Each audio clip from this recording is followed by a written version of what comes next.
everybody. This is Scott McDonald of Dr. Demographics. And today we're going to be talking about an aspect of choosing a site or evaluating locations on things other than growth or money. Now, remember, a lot of doctors have the idea that if there is no competition, it's a good place. Well, obviously, that's not going to be true. Some also have the idea that if there is spectacular growth, well, everything's fine. Some people have the idea that if you have a very affluent patient base, then that stands as a mitigating factor in favor of a location. I'm not saying that these things aren't true, but I think sometimes there's just too much emphasis upon those factors that are not really as important as one might assume. In fact, one of the things that we should talk about more, but don't as much, is the employment rate or the unemployment rate. Are people in the areas of the practices that you're considering working? Are they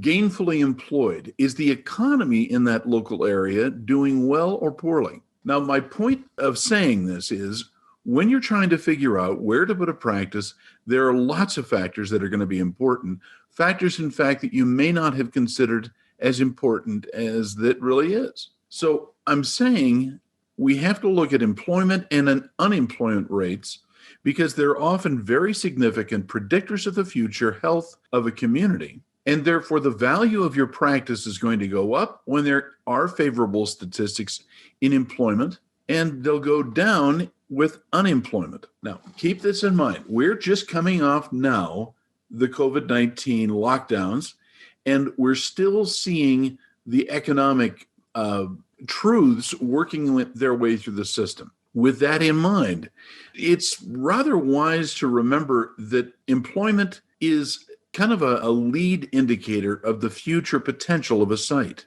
Therefore, if there are jobs and if there's good employment, then a lot of people are going to want to move to that area, and your growth statistics are going to be more favorable. Now, let me go ahead and share with you my screen, and we'll talk a little bit more about employment rates and the potential practice sites. Now, the employment rate is actually several statistics together. The labor participation rate means what percentage of the population is working. And by the way, it's always determined by people who are over 25 years of age, not younger. We're not talking about students. We're talking about people who are in the throes of becoming an adult. Now, Dr. Demographics is our little company, and it's all about knowing where to move, start a business or practice, promote your efforts, and to get the most out of your location. Our job is to help you know the where issues. It only makes sense if you consider the viability of a location is a where issue, not just economic or growth. It's knowing where within an area you're going to find the most potential and therefore the value of a practice site. Now, I ought to mention right at the very beginning, we're offering a 15% discount on all of our reports for the next 2 weeks only. Enter summer to get the discount in that discount field. I bring this up because now it gets to be a little slow time, and I'd like to make sure that if you can get discounts on where to go, particularly at this time in the vacation period, this is a good time to order a report. Now, the question that I go back to is, does the employment or unemployment rate matter for a practice site viability? And I want to be pretty adamant to suggest it's much more important than people are considering it. So in short, yeah, it matters. Now, the Wall Street Journal did a big review on this issue in the last week. The journal is sometimes passed over by professional practices, but it really is something that I want you to recognize because it presents ideas on viability of sites and places. So those states with the low COVID restrictions also had lower unemployment. Now, that may seem like a no-duh, but it may surprise you because the news media, particularly the elite media, don't believe this. They believe that the low COVID restrictions actually hurt the employment situation and is not going to encourage people to move there because, after all, COVID. But looking at the statistics, and we're going to share with you some now, these are the places that are showing the most potential. Now, coincidentally, they are the states that are growing in population and in economics. In other words, how much tax revenue are these states taking in? And are more people moving into the locations? And the answer is stunningly, yeah. Now, the first one we're going to start with is Nebraska. Now, Nebraska has a 2.5% unemployment rate. That is crazy low because back in the 1970s, and I have to admit, I do remember the 1970s, Nebraska was considered a backwater, not a place you wanted to go. And 2.5% unemployment was unheard of. It was 7 to 9% in Nebraska. Utah is number two at 2.7% unemployment. I will tell you, as a resident of Utah, people are fighting to find people to employ. South Dakota, with 2.9% unemployment, surprises a lot of people because they sort of consider it, oh my gosh, that's the middle of nowhere. That's the prairies. Yeah, I get that. New Hampshire, by the way, has a 2.9% and is tied with South Dakota. I bring New Hampshire up because a lot of people think somehow I am biased against the East Coast, or I don't like, blue states. But in fact, these are places that are showing more potential. So New Hampshire surprises everybody, and we'll talk about another one in just a second.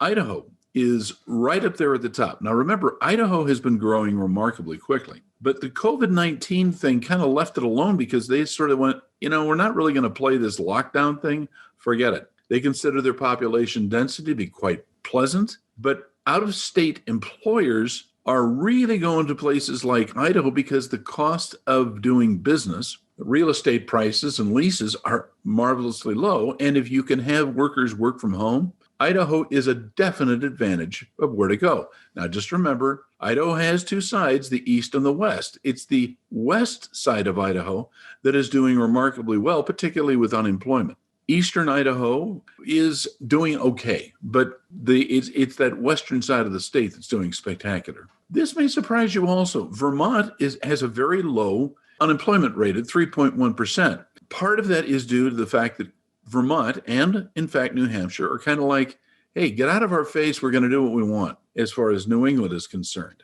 Also, people are surprised that Alabama percent unemployment rate. Now, for those of us who remember the 1960s and 70s, Alabama was death on a stick. Nobody wanted to go to Alabama. Oh, come on. How uncool is that place? But right now, particularly in southern Alabama, the employment rate is doing remarkably well. Plus, I already mentioned the cost of doing business in some states, and Nebraska, Utah, well, all of these here are really showing that leases and properties are particularly good. Now, if you ever want to buy a practice location, let's say you want to do a real estate deal, the states I'm mentioning here come right to the top of the pile. Montana, even though it has a remarkably low population density, I mean, there's not a lot of people per square mile in Montana, still has a 3.7% unemployment rate. Remarkably good. Now, I know a lot of people are kind of going, well, I don't know, it's Montana. Look, Montana has a lot of people who are transient workers, students, people who are looking for jobs and are kind of thinking, I want to get out of this little rut. Again, another reason why Utah and Idaho are doing particularly well. Then there's Oklahoma, which has risen to the top of the list or high on the list with 3.7% unemployment rate. Why is Oklahoma doing so well? Because the cost of doing business and the cost of housing is very low. And people are sort of saying, I want to rethink what I'm finding. So if you're looking for where to practice, those states are very good as far as startups in particular. And if you want to have a piece of real estate that you can build an office in, pretty good. Now, these states with high COVID resistance or COVID restrictions also had a correspondingly high unemployment rate. You can't separate the two factors. So with those states with very high, let's say high taxation, and they did everything they could to lock down, they have put their states in serious trouble. So let's talk about what these states are. And, they're not going to surprise you. Connecticut is a remarkably high tax, high expense, high COVID restriction location. Now, it's not the worst in the country, but it's pretty rough. 7.9%. I'm just going to tell you, I love Connecticut. Now, you probably already know that Connecticut has one of the highest per capita incomes in the United States, but it also has one of the highest taxations, and it's not allowing growth because they're saying, no, you've got to jump through a lot of hoops to be with us. And I'll talk about how the hoops that practices and employers have to put up with to determine whether or not they're a good place to go. When we talk about New Mexico, A lot of people don't recognize the fact that New Mexico's largest employer is the federal government. It's not private industry, and they have a 7.9% unemployment rate. Nevada also has a very high federal unemployment rate, or federal jobs. At 7.8%, that's very high. High restrictions, high unemployment. California, of course, everybody says, oh, California's perfect. I love California. Hey, who doesn't love California? I'm from California. I love the place. But it's also true that California, with a 7.7% statewide unemployment rate, is looking pretty bad. Hawaii, on the other hand, is, well, just about as bad. Now, everybody already knows this, but Hawaii is a very high tax state, and it's a series of islands. You know, to get to Hawaii is a real effort, and it's a big sacrifice to be able to leave the island. They don't particularly want to have new practices, new businesses go to Hawaii. They sort of assume that tourism is going to be their salvation, and I'm not so sure that's true. If we look at other states with that high COVID restriction and also high unemployment, New York State has to come right up there, 7.7%. Now remember, New York City is like a completely different state from upstate. If you were looking at Schenectady, or, well, you know what northern New York is like, beautiful, especially in the Finger Lakes region right now, which is going through a bit of a renaissance. But New York City is having its challenges once again because of high COVID restrictions, and this is also causing significant unemployment. One of the things that I'm hearing from my sources, demographic sources, is that New York may never really come back to where it's been, which, by the way, will get you thrown in jail if you happen to say that while living in New York. New Jersey is also a high COVID restriction, high unemployment state, 7.3%. Illinois kind of wraps up the field. And the other problem with Illinois is people are trying to line up to get out of the state because of fear of, well, crime. Now, when the costs are high and the restrictions are even more significant, you've got problems. I've already shown you those at the beginning of this little talk about locations where the potential is greatest because they've opened up with the restrictions and have lower unemployment, but even better, they're paying reasonably well. It used to be you go to those other states and they paid poorly. Now, what we're seeing right now is what I'm referring to as workers on the move. We have a lot of people who are saying, I can get a job someplace else, cost me less, they'll pay me more, and therefore I want to go there. The taxes separate the growing from the shrinking states. It isn't as though the weather, and after all, we talked about North and South Dakota, it's not as though the taxes are really going to be that beneficial everywhere, but taxes really are the thing that separate the adults from the kids, the places that want to grow. Regulation is another hurdle. Now, I bring this up because some of you may have gone through the experience where you're trying to build a building. And if eventually you want to build a building, something that hasn't been there before, regulation is particularly important. But I'm going to tell you something. We are seeing more and more regulations on where you're allowed to build and build a parking lot or build secondary buildings for your office. We're saying it's a real burden. Now, look, why is Florida growing and why is it so popular? They have 2 times the new business applications per capita over New York State. Now, remember what I said about New York City, but New York State, the whole state, the regulations are so small compared to what Florida is doing. My gosh, why go someplace up in the New York area and try to fight? Now, New York has 250 licenses and permits per business startup. Now, what that means is the state is acting as though they really don't want you to come, and they're making it very difficult. Now, why are they doing that? I'm just going to share something that maybe you already know. When a state has been profligate in what it spends, particularly on non-productive citizens, non-productive ventures, you have to get the money from someplace. And New York has figured out if they increase the number of regulations, increase the number of licenses that you need, increase the cost per employee, well then, hey, our problem is solved. We got lots of money. Unfortunately, it has the other effect of making people not want to go there. Now, the $300 unemployment benefit bonus, I'm sure everybody knows about that, is only going through Labor Day in many states. Some are going to carry it on a little longer, some will end it sooner, but everybody's saying Labor Day is when this is going to happen. Now, what this means to a doctor who's trying to figure out, is this a good place to practice? They have to consider, how much do I have to pay employees? Are people going to show up for interviews? How much is it going to cost me to get someone to work for my practice? Now, it's true that you may have some skilled, certified professionals, and they'll demand more money, obviously, than people who are entry level. But almost every practice has to start with an entry level employee. And while those entry level employees don't cost you much, it's difficult to hire because of that $300 unemployment benefit, which, by the way, is $300 per week. Now, the states with the low COVID restriction, I'm just going to repeat what I showed you before. Stick with me. Nebraska, Utah, South Dakota, New Hampshire, Idaho, Vermont, Alabama, Montana, and Oklahoma. Now, because of the low COVID restrictions and they have low unemployment, these are the states right now that are likely to attract people who want to do a startup practice. It just makes sense. And by the way, all of these states have lower restrictions. So let's go back and look at where growth is going on in the United States. And I'm not going to say that every state that has lower unemployment is doing best, but I will say, if you look at this list, you'll notice a key correlation between the places that are growing and those that have the lower regulations. So Idaho, Arizona, the Dakotas, Utah, Texas, South Carolina, Washington, Colorado, Florida, and North Carolina are the places everybody's fighting to get in. Try to rent a U-Haul truck or a Ryder truck.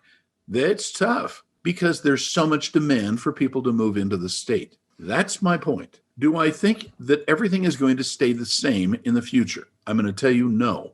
But I will say there's a balancing that's going on within the United States on where to open practices and where you can go and acquire practices at a more reasonable price. Ironically, some of these states that are showing the most growth are also proving to have the highest price practices because people want to move there. Supply and demand. Do I think it's wise to consider these states anyway? Answer is, yeah, I do, because this is where the growth is going to be occurring. Now, I want to just switch gears for a second. I decided to put the first discount for 2001 out this week. I'm offering a 15% across the board discount on all reports and consultations. They're a little slow, but there's a lot of young people who are out. A lot of older people are trying to figure out where do I go, and now's a good time for you to find the answers out. So we have the practice site viability report, also called the community overview report, which job is to say, can I make a living here? Is this a place to go? And sometimes the answer is yes, and sometimes it's no. I love our broker friends. They're great. But the problem is a lot of brokers are really working for the seller, not for the buyer. And therefore, you kind of need to have somebody to tell you the truth about a site. The best sites report is when you're looking at a large area and you say, look, tell me where the best 5 places in this area that I should move to meet my priorities. If you want kids, if you want older people, if you want educated folks, if you want to find single family dwellings, go to the best sites report. That'll give you the answers, but you set the priorities and we'll do the research. Then there's the marketing report, which is not the same thing as the practice site viability community overview. You get one or you get other. The difference is the marketing report tells you who the people are that are lining up at the door. Who and what services are they going to require or demand from your profession. Not every place is going to be the same, but the marketing report is not only who is there, and we look at the psychographics, but also how do you promote the practice of the people who are in the area. So we're trying to make your practice successful by doing this kind of research. And last, the telephone video consultation. Now, look, because we're offering a big discount, this is a very popular service. So we'll talk to you on the phone about the places that you are interested in, and we'll tell you where to go within that area. We can actually tell you, is it going to matter if a big corporate practice opens up next door, or could it be a positive thing for you? There are questions people have, and we do the research for you. It's not a very expensive report. And again, with the 15% off, don't worry about us. We'll be fine. But just to let you know, it's a good time to do it. So it's a 15% discount on every report. Again, only for 2 weeks. You enter the word summer to get the discount. Want to get in touch with us? 833-424-6222 or drdemographics.com. We have the back issues of these webinars. So last week, I did a big thing about California and where to go in California if you really want to go there and where not to go. And I do these for different places, different states, different topics. And I want you to understand my job is not to try to make a lot of money out of sharing information, but rather to lift you and your profession by telling you what you don't already know. If you want to get in touch with me specifically, go to info@drdemographics.com. Mike Green and I are here at your disposal. We got the answers. Don't sit and worry. Get the facts, and then you'll be more confident. I want to thank everybody for watching today. I do have to say, I am so grateful that I went in working with doctors. You've been just terrific. In the future, we'll have some other specials I'll talk about, perhaps next week, but I don't know if they'll get any deeper discounts than what you got right now. So please, let us know how we can help you, give you some answers, and we look forward to talking to you soon. Take care.